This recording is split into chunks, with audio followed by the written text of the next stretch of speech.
Vous levez pour la lecture de la parole. Je vais lire deux textes, 1 Corinthiens 15, à partir du verset 3. Avant tout, comme je l'avais aussi reçu, que Christ est mort pour nos péchés selon les Écritures. Il a été enseveli et il est ressuscité le troisième jour. Répétons ça. Et il est ressuscité le troisième jour. Et il est ressuscité le troisième jour, selon les Écritures. Et il est apparu à Céphas, puis aux 12. Ensuite, il est apparu à plus de 500 frères à la fois, dont la plupart sont encore vivants, et dont quelques-uns sont morts. Ensuite, il est apparu à Jacques, puis à tous les apôtres. Après eux tous, il m'est aussi apparu à moi, ça c'est Paul qui parle, comme à l'avorton. Car je suis le moindre des apôtres, je ne suis pas digne d'être appelé apôtre parce que j'ai persécuté l'Église de Dieu. Par la grâce de Dieu, je suis ce que je suis, et sa grâce envers moi n'a pas été vaine. Loin de là, j'ai travaillé plus que tous, non pas pour moi toutefois, mais la grâce de Dieu qui est avec moi. Ainsi donc, que ce soit moi, que ce soit eux, voilà ce que nous prêchons, et c'est ce que vous avez cru. Nous prêchons Christ ressuscité, Christ mort à la croix, mais Christ ressuscité. Le deuxième texte que nous allons lire est tiré de l'Évangile selon Jean, au chapitre 19. Évangile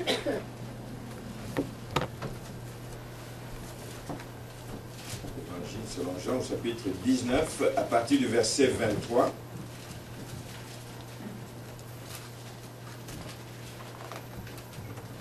Les soldats, après avoir crucifié Jésus, prirent ses vêtements et ils en firent 4 parts, une part pour chaque soldat. Ils prirent aussi sa tunique qui était sans couture, d'un seul tissu depuis le haut jusqu'en bas, et ils dirent entre eux, ne la déchirons pas, mais tirons au sort à qui elle sera.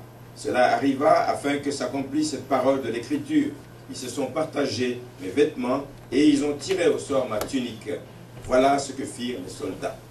Près de la croix, c'est là notre place. Près de la croix de Jésus se tenait sa mère et la sœur de sa mère, Marie, femme de Clopas, et Marie de Magdala. Jésus, voyant sa mère, et auprès d'elle le disciple qu'il aimait, dit à sa mère, « Femme, voilà ton fils. » Puis il dit au disciple, « Voilà ta mère. » Et dès ce moment, le disciple l'a pris chez lui. Après cela, Jésus savait que tout était déjà consommé, dit, afin que l'écriture soit accomplie, « J'ai soif. » Il y avait là un vase plein de vinaigre.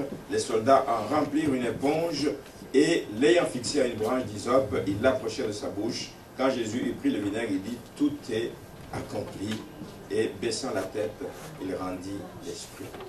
Seigneur, merci parce que tout a été accompli il y a 2000 ans à la croix.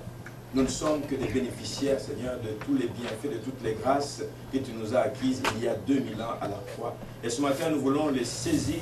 Ce matin, nous voulons encore nous plonger dedans. Ce matin, nous voulons encore vivre, Seigneur, en croyant que tout ce que tu as accompli produit encore des effets aujourd'hui dans la vie de ceux qui te connaissent, dans la vie de ceux qui te craignent, dans la vie de ceux qui s'attendent à toi, dans la vie de ceux qui confessent ta victoire. Seigneur, c'est une victoire qui n'a pas d'égal. C'est une victoire qui n'avait pas besoin de plus que ça, mais c'était une victoire totale. Tu as fait de l'ennemi ton marchepied, tu nous as sorti de chaîne, tu nous as rendus libres pour une œuvre utile. Ce matin, nous voulons saisir cette occasion pour nous souvenir de tout ce que tu as fait à la croix de Golgotha.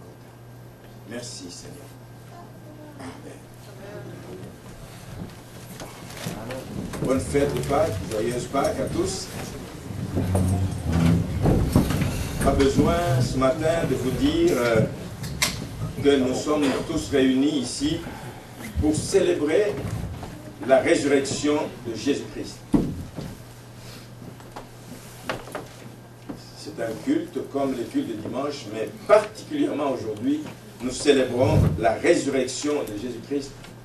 Ce matin, nous reconnaissons de manière tout à fait particulière que nous avons un Dieu qui n'a pas fini d'ôter les pierres, de rouler les pierres qui nous enferment dans toutes sortes de problèmes, dans toutes sortes de prisons. Nous avons un Dieu qui ôte encore des pierres aujourd'hui, comme il a ôté la pierre que l'on avait mise sur la tombe de Jésus. Amen. Nous avons un Dieu qui agit encore aujourd'hui, qui veut sortir des gens du trou dans lequel l'ennemi les enferme, qui veut sortir les gens de toutes sortes d'esclavages dans lesquels nous sommes encore des fois, mais Jésus, Dieu plutôt, veut encore ôter des pierres dans nos vies. Amen. Amen. Voici ce que nous sommes venus célébrer. S'il l'a fait pour Jésus, il veut le faire et il continue à le faire encore aujourd'hui parce qu'il veut que nous soyons libres.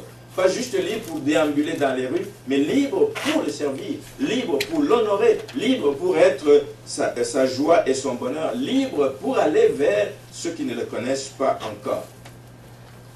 En cela, et on ne le dira jamais assez, Pâques, c'est forcément la plus grande des fêtes. C'est la plus grande des fêtes pour les enfants de Dieu. C'est la fête de notre liberté, c'est la fête qui est au centre de toutes les Écritures. La résurrection de Jésus-Christ, sa mort à la croix et sa résurrection sont au centre de la Bible. Que vous passiez du début de l'Ancien Testament, on préparait la venue de cet événement. Nous venons de lire dans Lévitique, on parlait de ce bouc émissaire. C'était l'image, c'était l'ombre des choses à venir. C'était l'image de ce que Jésus allait faire. C'était l'image de la libération que Jésus allait apporter à nos péchés et nos problèmes sur la croix. Donc, le centre de la Bible est sur la mort de Jésus-Christ à la croix, sa résurrection. La croix de Jésus-Christ est le centre des Écritures. On ne peut pas faire autrement que de parler de la croix de Jésus-Christ. C'était préparé dans l'Ancien Testament. Tous les prophètes d'Ésaïe et les autres en ont parlé, jusque dans le Nouveau Testament, au moment où il est venu, il a accompli toutes ces choses. Le centre de la Bible, c'est Pâques, la fête des enfants de Dieu. Et ça fait des années, plusieurs sont au Seigneur. Vous avez beaucoup entendu parler de toutes sortes d'histoires autour de Pâques. Le monde connaît aussi ces histoires, mais le monde passe à côté de l'essentiel. Le monde a réduit la fête de Pâques à une fête où on mange du chocolat, des lapins, c'est ça? Des chocolats, des lapins, on magasine. Les marchands ont pris profit de toutes ces choses-là et c'est eux qui se remplissent les poches et les gens suivent de façon tout à fait grégaire. Mais pour nous, les enfants de Dieu, ce matin, je veux que nous puissions revenir et savoir que Pâques n'est pas une fable, ce n'est pas une histoire, c'est un fait confirmé qui est réel. Et Dieu merci pour les images que l'on a vues tout à l'heure. Pâques nous confirme que le tombeau est vide. Le tombeau de Jésus est vide. Il y a des témoins qui sont allés regarder Marie de Madeleine, Marie de Magdala, qui est allée très tôt le matin, et est arrivée, elle a cherché, elle n'a pas trouvé le corps. Elle est arrivée, elle a trouvé que la pierre était roulée. Savez-vous que cette pierre pesait lourd? C'est une pierre que les autorités de l'époque ont prise. Ils savaient que personne n'était capable de la bouger, cette pierre. Les chercheurs semblent dire qu'elle pesait 2000 livres, cette pierre. Personne ne pouvait. Ils étaient sûrs que la personne qui voulait abattre, la personne qui ne voulait plus voir, la personne dont ils ne voulaient plus entendre parler, était enterrée et que personne ne pourra la sortir de là. À leur grande surprise, le dimanche matin, la pierre était ôtée. Les femmes sont venues, ont cherché le corps de Jésus, n'ont pas trouvé. Elles se sont inquiétées, oubliant, comme nous sommes tous oublieux, oubliant tout ce qu'elle avait annoncé que on abattra ce temple, on le descendra, on le détruira, mais au bout de 3 jours, je le rebâtirai. Ils ont oublié l'enseignement que Jésus avait donné pendant toutes ces années, comme nous, et nous sommes encore oubliés. Donc, Pâques est la plus grande fête, c'est un fait réel qui nous rappelle que le tombeau est vide, que le corps de Christ n'est plus ni sur la croix, ni dans le tombeau. Il est sorti victorieux, il est monté, il est assis à la droite du Père. Pâques, nous l'avons lu dans le texte de 1 Corinthiens, que Jésus a été vu, il s'est montré à plusieurs témoins. Ils l'ont vu de leurs propres yeux, ils l'ont reconnu de leurs propres yeux. Pâques, c'est une confirmation que Jésus-Christ est vivant. Pâques se confirme, et la résurrection de Jésus se confirme par le fait qu'on voit des vies des gens transformées. C'est l'impact que Jésus a fait à la croix. Des vies des gens complètement transformés. Regardez les apôtres. Regardez les apôtres, des gens fougueux comme Pierre, qui disaient, moi, partout où tu iras, je serai avec toi. Je serai avec toi jusqu'à la fin. Mais, pas longtemps après, quand il y a eu des tribulations, ils ont fui. Ils se sont sauvés. Mais ces gens, immédiatement après la résurrection de Jésus-Christ, quand il a envoyé son Saint-Esprit, c'est des vies qui sont totalement transformées. On ne reconnaît plus ces gens. Ils sont ils sont engagés totalement. Il n'y a plus rien qui peut les arrêter. Ils n'ont plus de peur, ils n'ont plus de crainte. Bien aimés, ils ont une œuvre extraordinaire, une œuvre missionnaire extraordinaire dont la Bible nous parle. Quand vous lisez les livres des Actes des Apôtres, voyant comme des gens qui la veille étaient tremblotants, allaient se cacher, voulaient se cacher. Pierre est allé s'asseoir avec les ennemis pour qu'on ne le reconnaisse pas. C'est la personne qui parle sans arrêt, c'est la personne qui sort, c'est la personne qui discute, le livre des Actes des Apôtres, au chapitre 17, verset 6, il dit, on traite les apôtres des gens qui ont bouleversé le monde. Imaginez, des peureux qu'ils étaient, ils deviennent des gens qui ont bouleversé le monde entier. Quand on les pourchassait, on les poursuivait ici, en fouillant, ils amenaient avec eux la puissance du Saint-Esprit, la parole de Dieu, ils prêchaient Jésus-Christ mort et Jésus-Christ vivant. Amen. Et ils ont réellement bouleversé le monde. Rien ne pouvait les contenir. On voit aussi dans le livre des Actes des Apôtres, lorsqu'ils sont menacés d'arrestation, ils sont amenés devant des cours et des tribunaux. Ils n'ont pas peur. Ils n'ont pas peur. Ils disent dans le livre des Actes des Apôtres, au chapitre 4, verset 20, il dit, est-ce que nous pouvons... Non, ils le disent plutôt comme ceci. Nous ne pouvons pas ne pas dire ce que nous avons vu et ce que nous avons entendu. Ils avaient entendu ces choses auparavant, mais là ils étaient faibles, ils ne pouvaient pas, ils n'osaient pas. Mais avec la résurrection de Jésus-Christ, avec la puissance du Saint-Esprit qui était en eux, ils disent devant, vous pouvez nous mettre en prison, mais nous ne pouvons pas. Vous pouvez nous arrêter, nous dire de ne pas prêcher le nom de Jésus, mais nous ne pouvons pas. Nous ne pouvons pas ne pas dire aux gens ce que nous avons vu et ce que nous avons entendu. Pâques, c'est tout ça. Des vies transformées. Amen. Le tombeau vide, les nombreux témoins qui l'ont vu. Nous aussi, bien-aimés, ce matin, si nous pouvons encore prêcher l'évangile, c'est parce qu'un jour, Christ est ressuscité. C'est parce que nous croyons à la résurrection de Jésus-Christ. C'est parce que nous croyons qu'il est vivant. C'est parce que nous croyons qu'il n'est plus à la croix. Il n'est plus à la croix. Le propriétaire en haut ici est venu ici dans l'église un jour. Il m'a posé la question, ou je ne sais plus, à moi ou à quelqu'un. Il dit, mais pourquoi ici, chez vous, Jésus n'est pas sur la croix? Il dit, mais c'est évident qu'il n'est plus sur la croix. Il n'est plus sur la croix. On l'a même sorti de la croix, on l'a descendu dans une tombe. Même la tombe, la terre n'a pas pu le contenir. Il est monté à la droite du Père. Il vit et il règne et il conduit toutes choses. Il conduit la vie de ceux qu'il aime. Nous prêchons l'évangile parce que nous croyons réellement que Christ est ressuscité et qu'il est vivant et qu'il nous voit et qu'il nous connaît et qu'il veut nous soutenir et qu'il veut marcher avec nous et qu'il veut nous amener plus loin que nous n'avons été jusqu'ici. La Bible dit dans Ésaïe que Jésus disait à ses apôtres, c'est vous qui êtes mes témoins. C'est vous qui êtes mes témoins. C'est vous qui êtes mes témoins. Encore aujourd'hui, c'est vous qui êtes les témoins de Christ. Encore aujourd'hui, c'est vous sur qui il compte pour propager l'évangile. Encore aujourd'hui, c'est sur vous qu'il compte pour que vous alliez ouvrir les yeux à ceux qui sont encore aveuglés. C'est vous sur qui il compte pour que vous puissiez aller vers ceux qui souffrent d'ignorance, de maladie, etc., de toutes sortes de maux. Ceux qui sont encore dans les prisons, c'est sur lui qu'il compte pour que vous puissiez aller à cause de la puissance de la résurrection. Imaginez, bien aimé, que si Christ n'était pas ressuscité, il était venu sur cette terre, il a fait sa mission, il est venu et puis il est mort. Sans suite. Pensez-vous qu'aujourd'hui nous serions ici? Non. Nous ne serions pas ici. Nous ne serions pas ici. Je vais vous dire pourquoi nous ne serions pas ici aujourd'hui. Quand vous comparez aux autres religions. D'abord, le ministère de Jésus sur terre était de très courte durée. Il est venu dans des conditions modestes. C'était un illustre inconnu. Peut-il venir de Nazareth? Quelque chose de bon. C'était comme un illustre inconnu qui vient. Qui est-il? Qui est-il? Mais par ce miracle, il a commencé à attirer les gens. Il aurait pu faire les miracles et puis mourir, on aurait dit, oh ben, c'est pas celui qu'on attendait. Mais le fait qu'il est venu, il a fait les miracles, il est mort aux yeux de certains, mais il est ressuscité avec des témoins à l'appui, là ça change la donne. Il n'est pas comme Mahomet, il n'est pas comme Bouddha, il n'est pas comme, je ne sais pas, comme Joseph Smith ou Confucius, écoutez, tous les noms que vous pouvez imaginer, eux on connaît où ils ont été enterrés. Les gens voient encore au tombe de Mahomet, là, quand ils vont à la Mecque chaque fois, ils voient encore là où Mahomet est enterré. Mais la tombe de Jésus, nous avons vu, elle est vide. Elle est vide, il est vivant. Et c'est ce qui fait la pérennité du christianisme. C'est ce qui fait que l'église de Jésus-Christ avancera. Il l'a dit lui-même, je bâtirai mon église et le séjour des morts ne prévaudront point contre elle. Parce qu'il est vivant, parce qu'il défend son église, il veut que l'église porte des fruits. La pérennité de son message, la pérennité du christianisme continue parce qu'il est ressuscité. Il n'est pas comme Mahomet. Mahomet a eu un long ministère. Il a vécu, il a fait son ministère pendant plus de 40 ans.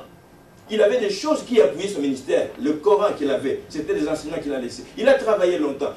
L'autre chose qui fait la différence entre Jésus et Mahomet et les autres, c'est que Jésus n'avait même pas l'appui, j'allais dire de l'establishment, mais n'avait pas l'appui des autorités religieuses. Il le combattait. Au lieu de faire front commun disant nous prêchons le même Dieu, non, il le combattait, il voulait lui mettre les bâtons dans les roues.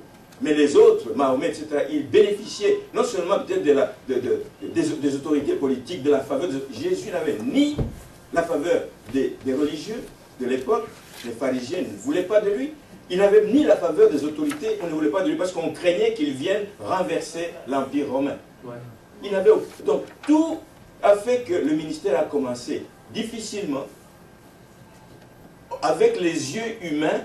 On croirait que ça ne fera pas long feu. Mais regardez, aujourd'hui, 2000 ans après, ça continue à produire des âmes se convertissent. Quand vous apprenez ce qui se passe en Chine, dans les pays anciennement communistes, les gens veulent avoir des Bibles, veulent manger, veulent réellement vivre la parole de Dieu, même si on les combat, mais il y a des églises souterraines, il y a des églises maisons qui se tiennent en place, parce que Jésus-Christ vivant continue à produire des effets jusqu'à aujourd'hui. Alors c'est pour ça que si Christ est vivant, c'est parce qu'il y a eu un jour une croix. Et tout est basé sur la croix. La force de la chrétienté, c'est la croix de Jésus-Christ. C'est la croix de la victoire, c'est la croix de la libération, c'est la croix du succès, c'est la croix du progrès, c'est la croix de l'avancement. C'est la croix qui fait qu'aujourd'hui nous pouvons encore aller de l'avant. Donc désormais nous devons changer le regard que nous portons sur la croix. La croix, ce ne sera plus seulement ce bois infâme sur lequel on pendait, on venait pendre tous ceux qui s'opposaient à l'Empire romain, tous les fautifs, les rebelles, les révoltés, etc. Leur sort était à la croix. Mais pour nous, la croix, ce n'est plus ça. La croix est source de victoire. Ce n'est pas une source d'humiliation, c'est une source de victoire. C'est la source de la vie que nous avons en Jésus-Christ. Amen. La croix est devenue, qui était ce bois infâme, qui était un objet de mépris, c'est devenu quelque chose qui rassemble des chrétiens. Que vous alliez en Chine, que vous alliez en Afrique du Sud, que vous alliez partout, quand on parle de la croix, c'est ce qui fait l'unité des enfants de Dieu. La croix est le sang. Jésus-Christ est ressuscité, oui, mais il est ressuscité parce qu'il a accompli quelque chose de très important. Son Père l'a ressuscité d'entre les morts. L'Esprit de Dieu l'a ressuscité d'entre les morts et l'a souverainement élevé et lui a donné un nom qui est au-dessus de tout nom. Amen. Afin que tout genou fléchisse et que toute langue confesse que Jésus-Christ est Seigneur. Parce qu'il a accepté d'aller à la croix, parce qu'il a accepté de souffrir pour enfin être élevé. L'humilité précède la gloire. L'humilité précède la gloire. La croix, c'est aussi le lieu par excellence de la manifestation de l'amour de Dieu. C'est le lieu par excellence de l'amour. On ne peut pas aller chercher à gauche ou à droite. Où et comment Dieu a montré son amour pour nous, c'est à la croix. C'est à la croix. Il a sacrifié. Il savait combien c'était dur. Jésus lui-même regardait lorsqu'il est dans le jardin de Gethsemane et en train de dire, Seigneur, si tu pouvais éloigner cette coupe de moi. C'était la coupe remplie de nos péchés. Ça pesait l'eau sur lui. C'était lourd à porter. Mais il dit, non pas ma volonté, mais que ta volonté soit faite, soit accomplie. Puisqu'il a accepté d'aller jusque-là, c'est là que nous avons eu les victoires. Souvent, nous disons dans nos prières, Seigneur, je viens au pied de la croix. Qu'est-ce que ça veut dire? Seigneur, je viens au pied de ta croix. Je viens te demander pardon. Seigneur, je viens au pied de ta croix. Je viens te demander une bénédiction. Seigneur, je viens au pied de ta croix. Je viens t'adorer. Qu'est-ce que ça veut dire? Et qu'est-ce que ça doit représenter? Qu'est-ce que c'est qu'être au pied de la croix de Jésus-Christ? Nous voyons dans les textes de Jean que nous avons lus qu'il y a quelques personnes. Nous allons voir, quand ces personnes sont venues au pied de la croix, c'est quoi qu'elles ont sorti de là? C'est quoi le message que nous devons retirer de là? Ça ne représente pas simplement le fait de se mettre à genoux. Ce n'est pas le geste physique de se mettre à genoux qui veut dire, mais c'est spirituellement par là. Je viens, je m'humilie, je viens au pied de ta croix. Parce que c'est là qu'est le salut, c'est là que, etc. Toutes les choses ont été accomplies. Nous allons donc tirer ce matin quelques leçons sur ce que le Seigneur a accompli donc, à la croix à travers ces personnes que l'on voit. La première personne que l'on voit dans le texte nous dit, près de la croix de Jésus se tenait sa mère. Marie, une femme qui a vécu des choses difficiles, même si on l'appelle la bienheureuse, mère de Dieu. mais elle a vécu des choses difficiles. Elle a vécu des choses difficiles déjà quand on lui est venu lui annoncer qu'elle serait enceinte et qu'elle porterait l'enfant Jésus. Elle qui était fiancée, imaginez toute l'humiliation qui pesait sur lui. Imaginez tout le trouble qu'elle a vécu. Imaginez les mois difficiles qu'elle a passés. Qu'est-ce que les gens vont dire? Mais elle a accepté de supporter cela parce que ça venait de Dieu. Amen. C'est une femme qui est venue briser. Elle est venue pleine de douleur au pied de la croix. Parce qu'elle se rappelait tout ce qu'elle avait vécu. Une femme brisée de douleur, une femme qui a souffert la honte. Au moment où elle est tombée enceinte par la puissance du Saint-Esprit, elle a souffert de la honte. Les gens se voyaient d'elle, disaient, mais qu'est-ce que c'est que cette affaire? Elle est encore fiancée, elle est déjà enceinte. Oh, là. C'était une honte à l'époque en Israël. Elle a dû, rappelez-vous, quand elle a eu le fils Jésus-Christ, l'enfant Jésus, elle a dû fuir. Quand il y a eu les menaces d'Hérode, elle a vécu des moments difficiles, cette femme. Même si on l'appelle la bienheureuse. Elle a vécu des moments difficiles. Et elle se trouve à la croix et toutes ces choses passent en revue. C'est pour ça que le Seigneur m'a appelé, mais que sa volonté soit faite. Et elle se rappelle comment elle a dû fuir les menaces d'Hérode. Elle se rappelle comment elle a même enduré des paroles dures de la part de Jésus. Jésus, quand il était encore petit, à 12 ans, quand il est allé au temple, et qu'au retour, les parents l'ont perdu, ben, il est rentré au temple. Les parents le cherchent et disent, mais qu'est-ce que tu nous as fait? Il dit, ne savez-vous pas, un enfant qui répondrait ça aujourd'hui, je pense qu'il recevrait une... Ne savez-vous pas que je dois faire la volonté de mon Père? Marie vient de lui dire, nous te cherchons, ton père et moi, son père adoptif. Hein? Nous te cherchons, ton père et moi. Il dit, mais quoi? Vous me cherchez, vous ne savez pas que je dois faire la volonté, accomplir la volonté de mon Père. C'est choquant d'entendre ces choses. Plus tard, lorsqu'il débute ce ministère aux noces de Cana, rappelez-vous, qu'y a-t-il, femme, entre toi et moi? Mon œuvre. Qu'y a-t-il, femme? Il la traite de femme. Qu'y a-t-il? C'est choquant. Mais elle continuait à supporter ces choses. C'est une femme qui a vécu des choses difficiles. Mais pire que tout ça, c'est qu'elle a vécu cette fin tragique. Cet enfant qu'elle a porté, cet enfant qu'elle a vu grandir, elle la voit en train de mourir sous ses yeux, incapable, impuissant de faire quoi que ce soit. Elle a vu cette fin tragique de Jésus-Christ crucifié. Et toutes ces choses sont arrivées pour que s'accomplisse également la prophétie qui avait été annoncée par Siméon. C'est quand ils sont allés présenter l'enfant Jésus au temple, il a dit à cette femme, il dit, femme, une épée transpercera ton cœur. C'est réellement une épée. De perdre un fils de 33 ans, de perdre un fils, mais il fallait que la volonté de son père s'accomplisse, il fallait qu'il meure pour le salut de l'humanité. Elle est là, elle s'humilie simplement. Mais bien aimé, ce que je veux dire ce matin, non pas c'est de parler de la souffrance de Marie, mais c'est de dire que même quand on est dans la souffrance, considérez que tout n'est pas fini. Tout n'est pas fini. Tout ne s'arrête pas à la souffrance. Tout ne s'arrête pas lorsque tu te sens diminué. Tout ne s'arrête pas. Sachez qu'il y a un troisième jour qui vient. Un troisième jour où Christ ressuscité va ôter la pierre. Un troisième jour où Christ ressuscité vient te libérer. Un troisième jour où Christ ressuscité vient te redonner la joie, le bonheur de vivre. Amen. Et Marie l'a vécu avant même que Christ ne ressuscite. Rappelez-vous, quand elle est au pied de la croix, Jésus la regarde. Jésus éprouve la compassion pour cette femme et dit, pauvre femme, elle souffre. Elle souffre dans son cœur de ce qui est en train de m'arriver ici. Elle souffre. Et là, elle a sorti une parole qui est venue comme un baume. Quand nous venons au pied de la croix, cherchons d'avoir une parole de Dieu. Cherchons que Dieu nous souffle quelque chose dans l'oreille. Elle a entendu une parole et dit, mais femme, voici ton fils. Il le présente à Jean. Jean, son disciple bien-aimé, qui était au pied de la croix également. Il dit, voici ton fils, pour dire, occupe-toi-en. Moi, je m'en vais, mais Marie, tu n'es pas seule. Je te confie quelqu'un, quelqu'un de cher, quelqu'un qui va prendre soin de toi, quelqu'un qui va s'occuper de toi. Ça a été un baume dans le cœur de Marie. Quand nous venons au pied de la croix, nous venons chercher une parole de guérison. Nous venons chercher une parole qui nous relève. Nous venons chercher une parole qui nous encourage de continuer. Nous venons chercher une parole qui nous permet de ne pas être déprimés, de ne pas laisser tomber les bras. Amen. Au pied de la croix, bien-aimés, c'est le lieu où nous venons pour être récompensés. Dieu nous récompense à cause de ce que nous avons souffert. Dieu nous récompense à tout ce que nous avons enduré pour que son nom soit connu, pour que son nom soit glorifié, pour que son nom aille de l'avant. Il nous récompense parce qu'il connaît nos luttes. Il connaît le combat de chaque jour et Jésus ne peut pas rester indifférent.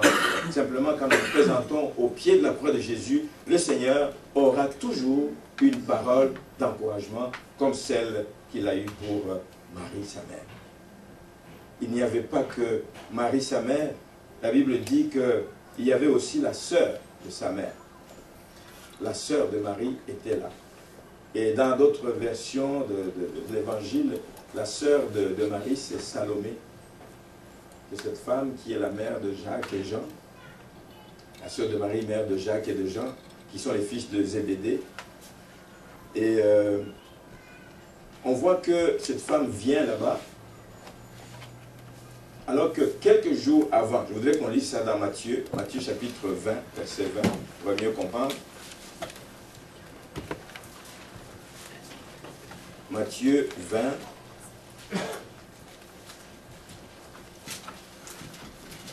Alors la mère de Zébédée s'approcha de Jésus avec ses fils et se prosterna pour lui faire une demande.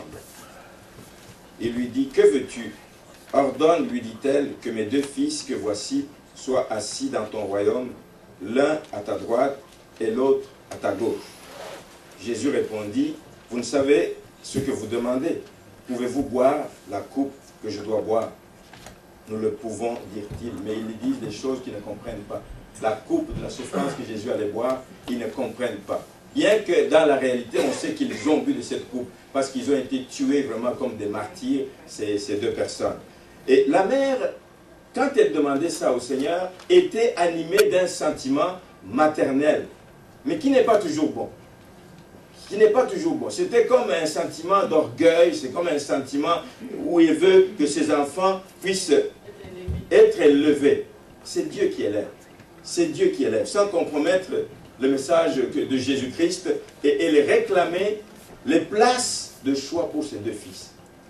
Mais là, il se trouve, parce qu'elle croyait que Jésus venait pour implanter son royaume ici sur terre, et que ses fils allaient être placés comme des ambassadeurs, comme des premiers ministres, comme des slaves. Il voulait que l'un soit à sa gauche, l'autre à sa droite. C'est égoïste comme sentiment. C'est égoïste, même si c'est maternel, mais c'est égoïste comme sentiment. Mais elle se retrouve là-bas, et là, elle réalise que le royaume que Jésus vient implanter, ce n'est pas le royaume ici-bas. Le même Jésus dont il disait ces choses, il attendait ces choses, et il est cloué à la croix. Dans son cœur, qu'est-ce que vous pensez qu'elle vivait? Elle vivait une sorte de réprimande. C'est comme si elle était reprise et dit, waouh, qu'est-ce que j'avais demandé? Je n'avais réellement pas compris ce que le Seigneur voulait implanter comme royaume. Quand nous venons au pied de la croix, sachons que Dieu peut nous reprendre aussi. Sachons que Dieu peut nous parler et nous montrer ce que nous faisons de pas correct et de réaliser que quand nous venons au pied de la croix, il y a aussi un prix à payer. Un prix à payer. On n'obtient pas la couronne sans avoir combattu. On n'obtient pas la victoire sans avoir combattu. Il faut avoir combattu. Mais lui voulait que ses fils soient élevés et soient placés juste aux côtés du Seigneur. Au pied de la croix, elle a dû se sentir réellement diminuée, réprimandée, parce qu'elle était animée par des désirs égoïstes. Alors donc, sachons que quand nous venons au pied de la croix de Jésus, parfois, nous allons recevoir des reproches du Seigneur. Parfois, nous allons réaliser, Dieu va nous ouvrir les yeux, nous allons voir que nous sommes à côté de sa volonté. C'est à cela que ça sert de venir à la croix de Jésus-Christ, pour chercher sa face, pour qu'il nous révèle, est-ce que je suis encore sur la bonne voie? Est-ce que je ne suis pas en train de me déplacer? Donc, ce n'est pas juste pour recevoir des bonnes choses, c'est aussi pour recevoir parfois la réprimande et les reproches. Que le Seigneur nous aide à ne pas fuir les pieds de la croix de Jésus-Christ. C'est un lieu important où nous devons aller, un lieu où nous devons apprendre des leçons importantes. Il n'y a pas de couronne, il n'y a pas de couronne sans passer par la croix, sans passer par la souffrance. Il y avait Marie, il y avait sa sœur qui était la mère de Jacques et Jean, mais il y avait aussi Marie, Madeleine, Marie de Magdala. Vous la connaissez, cette femme de qui Jésus a extirpé 7 démons. Une femme de mauvaise vie, une femme qui menait une vie pas propre, mais le Seigneur ne l'a pas condamnée, le Seigneur l'a délivrée, et elle est devenue véritablement une personne qui suivait Jésus-Christ. une personne qui était présente à tous les moments importants, une personne qui est venue pour baiser ses pieds, une personne qui est venue pour embrasser ses pieds, une personne qui est venue pour déverser ce qu'elle avait de mieux, un parfum le plus cher à ses pieds, parce qu'elle avait compris quelque chose. Ce n'est pas étonnant que cette femme se trouve à ce moment précis au pied de la croix de Jésus-Christ. On vient au pied de la croix de Jésus quand on a compris ce qu'il a fait pour nous. Quand on a compris qu'il nous a libérés, quand on a compris qu'il a porté nos péchés, nos iniquités, quand on a compris qu'il a accompli ce que même nos parents ne pouvaient pas faire, à ce moment-là, on vient au pied de la croix de Jésus-Christ, on vient humblement, on vient lui dire notre reconnaissance, on vient lui dire notre amour, on vient lui dire que c'est la seule place où nous vaut bien nous sentir, près de lui, près de lui. Amen. Marie-Madeleine, cette femme de mauvaise vie, est venue parce qu'il réalise combien Jésus l'a délivré de ces 7 démons qui l'a tourmenté. Elle était présente partout.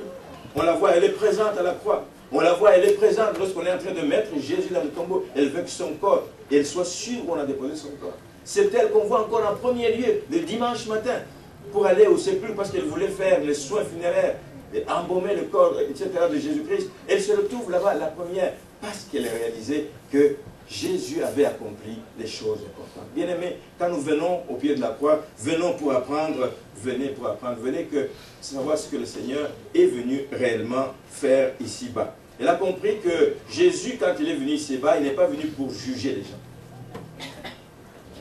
Si elle devait être jugée, Jésus pouvait la juger, mais Jésus ne l'a pas condamnée, Jésus l'a libérée simplement de tout ce qui l'empêchait d'aller de l'avant. Mais Jésus nous dit dans sa parole qu'il ne brisera pas, c'est une prophétie d'Ésaïe 42, il ne brisera pas le roseau cassé. Jésus n'est pas venu briser le roseau cassé. Dans le monde, un roseau cassé, à l'époque, il semble que le roseau, ça servait pour fabriquer des instruments de musique. Vous le savez? Ça se peut. En tout cas, il paraît qu'il y avait un instrument de musique qu'on fabriquait avec des roseaux. Et quand le roseau était cassé, il n'était plus bon à l'usage auquel il est destiné.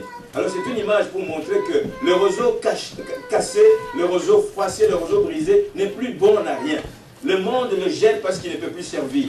Mais Jésus n'est pas venu jeter les roseaux cassés ou froissés. Il n'est pas venu les briser, mais il est venu les relever. Il est venu trouver un nouvel usage pour ce roseau. Amen. Il dit qu'il n'est pas venu, il ne brisera pas le roseau cassé et il n'éteindra pas la mèche fumante. Une mèche, ici peut-être vous avez connu ça, les gens qui ont vécu dans le temps, dans le Québec qui n'était pas encore aussi développé que maintenant. Dans les villages, j'imagine qu'on se chauffait à l'huile, il y avait une mèche, et quand il n'y a plus de pétrole dedans, oui, je vois que la maman acquiesce ici. C'est avec des mèches qu'on éclairait la maison. Et quand il n'y a plus d'huile dans la mèche, qu'est-ce que la mèche fait? Elle commence à fumer. Elle commence à fumer. Et quand elle fume, elle n'est plus bonne qu'à être éteinte. Jésus ne nous voit pas comme des mèches fumantes pour dire, vous n'êtes plus bon à rien, je vous jette là, vous n'avez. Il est venu pour accomplir réellement une mission. C'est ce que Marie-Madeleine a compris. Pour elle, elle se considérait comme cette mèche fumante. Le monde voulait la jeter dehors, elle n'était bonne à rien. Elle était comme un roseau froissé, un roseau qui n'a plus d'usage. Il fallait le jeter. Mais au pied de la croix, elle a appris une belle leçon. Et c'est là que nous aussi, quand nous venons au pied de la croix, nous réalisons que Jésus est venu pour relever les faibles. Relever les faibles, et il est venu pour raviver la flamme qui fume encore. Je ne sais pas comment vous vous sentez ce matin. Dépendamment de où vous passez, dépendamment des situations que vous vivez, peut-être que vous vous sentez comme un roseau froissé. Peut-être que vous vous sentez comme une mèche qui fume, qui va bientôt s'éteindre. Bien-aimé, Jésus-Christ est ressuscité. Et Jésus-Christ, en mourant à la croix, il a dit, je ne vous prendrai jamais comme des mèches fumantes. Au contraire, je vais remettre de l'huile dans votre vie. Vous allez de nouveau être rallumés. Vous allez pouvoir être la lumière du monde. Vous allez éclairer ceux qui sont encore dans les ténèbres. C'est possible avec Jésus. Et quand nous venons au pied de la croix de Jésus-Christ, venons avec ce sentiment d'inutile que le monde peut dire que nous sommes. Des gens qui ne valent rien comme le monde peut dire que nous sommes. Mais quand nous venons au pied de la croix, Jésus nous prend avec considération. Il dit, on vous considère comme des choses à jeter. Moi, je vais vous relever, je vais vous utiliser, je vais me servir de vous pour ma gloire. Amen. Amen. Je voudrais terminer là-dessus ce matin en parlant d'une quatrième personne. Une quatrième personne qui était au pied de la croix. Il n'y avait pas que Marie seulement, il n'y avait pas que sa sœur, la mère de Jean et Jacques, il n'y avait pas que Marie-Madeleine seulement, il y avait une autre personne qui est citée, il y avait Jean, j'en ai parlé tout à l'heure.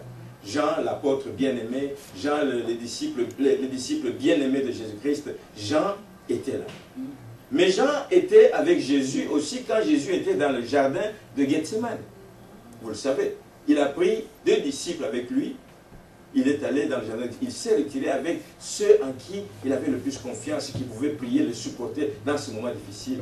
Mais la Bible nous montre comment ils étaient fatigués, ils avaient peur, ils commençaient à s'endormir. Et Jésus dit, mais veillez, veillez, car vous ne savez pas quand l'ennemi viendra. Veillez, veillez, car vous risquez de tomber dans la tentation.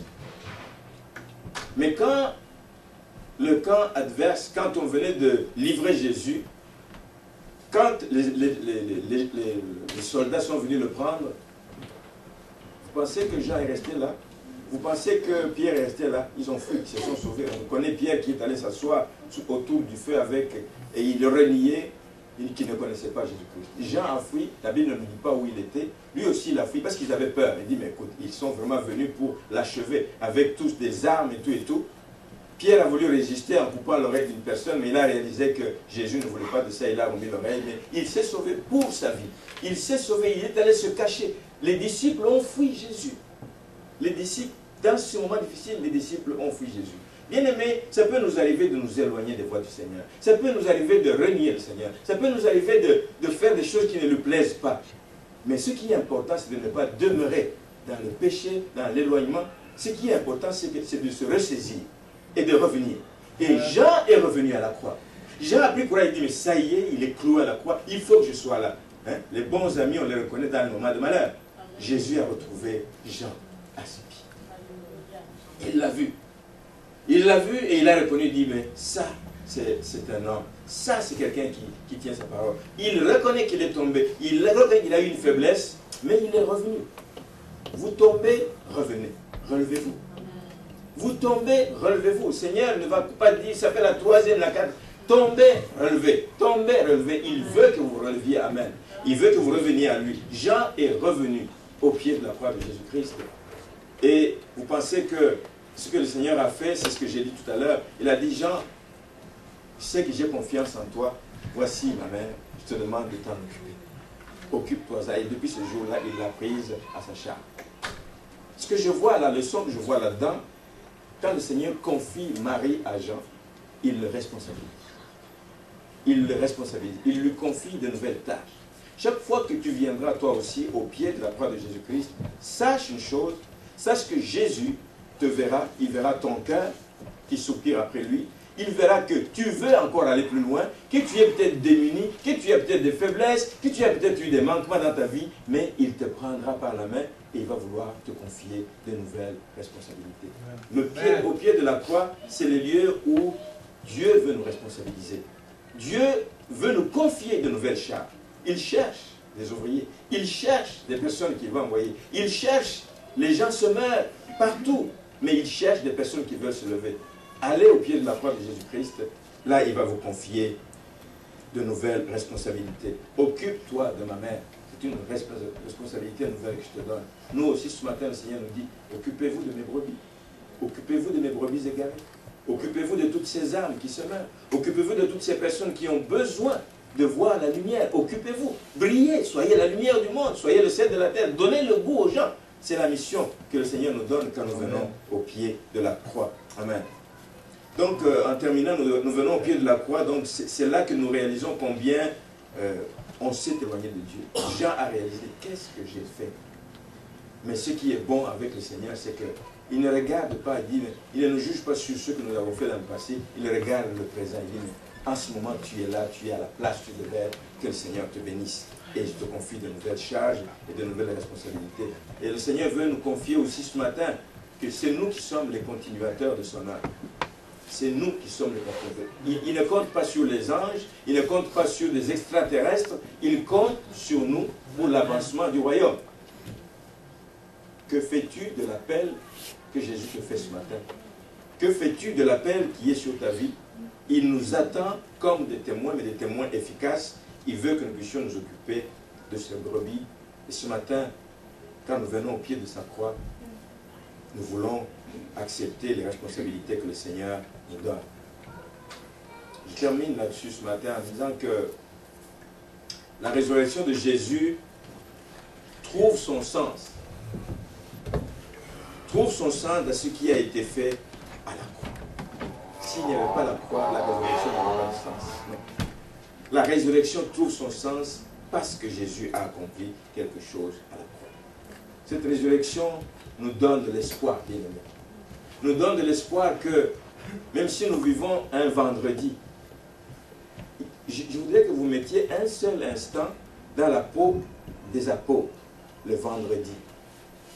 Celui que vous avez suivi pendant 3 ans. Celui pour qui vous avez abandonné vos activités. Plusieurs étaient des pêcheurs, ils avaient des activités à gauche, à droite. Ils ont tout abandonné pour le suivre. Vendredi, c'est comme si tout ça vient de tomber à l'eau.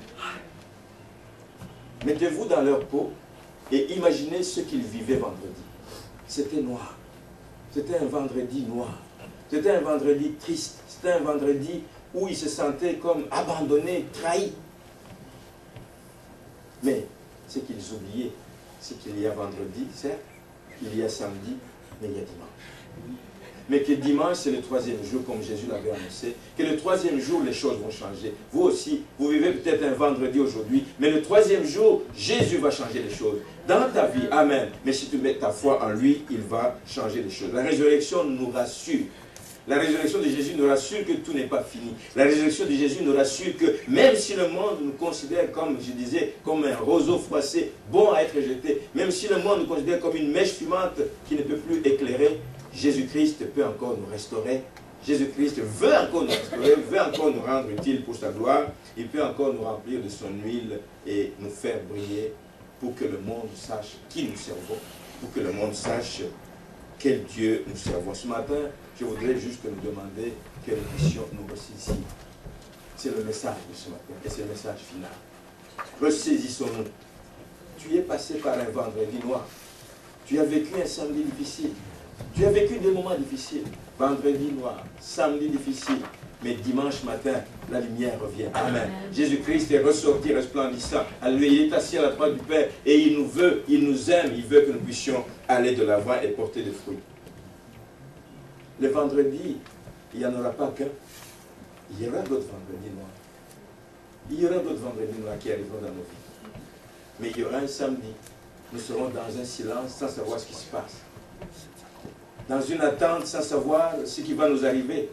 Mais bien aimé, si nous mettons notre espérance en croyant qu'à la croix, tout a été accompli, qu'il y aura un dimanche matin, qu'il y aura un 3e jour. Mon message, c'est qu'il y a un 3e jour qui vient bientôt dans ta vie. Amen. Il y a un 3e jour où le Seigneur va t'élever. Il y a un 3e jour où le Seigneur va te glorifier dans ta vie. Il y a un 3e jour où tu verras la gloire de Dieu. Il y a un 3e jour qui vient et où tu vas commencer à récolter le fruit de tant d'années de labeur, tant d'années d'abnégation, tant d'années où tu t'es posé des questions. Est-ce que le Seigneur me connaît, me voit? Toutes ces années vont être récompensées parce que Christ est ressuscité. Et il revient bientôt pour nous prendre, pour que nous puissions aller jouir de tous ces bienfaits. Il revient bientôt. C'est pour ça que nous devons tenir ferme, tenir fort. Ce n'est pas le temps de badiner, ce n'est pas le temps d'oublier, ce n'est pas le temps d'être distrait, mais c'est le temps de tenir fort. Tiens fort ce que tu as. Tiens fort ce que tu connais. Tiens fort ce que le Seigneur a mis en toi. Tiens fort la grâce de Dieu qui est encore dans ta vie aujourd'hui. Et va de l'avant et le Seigneur va t'élever et le Seigneur va faire des choses extraordinaires. Nous sommes en train de célébrer ce matin une victoire unique, une victoire dont on parle partout où ils ont la même heure que nous. C'est le même message qu'ils sont en train de partager. C'est un message qui n'est pas réservé à l'Assomption.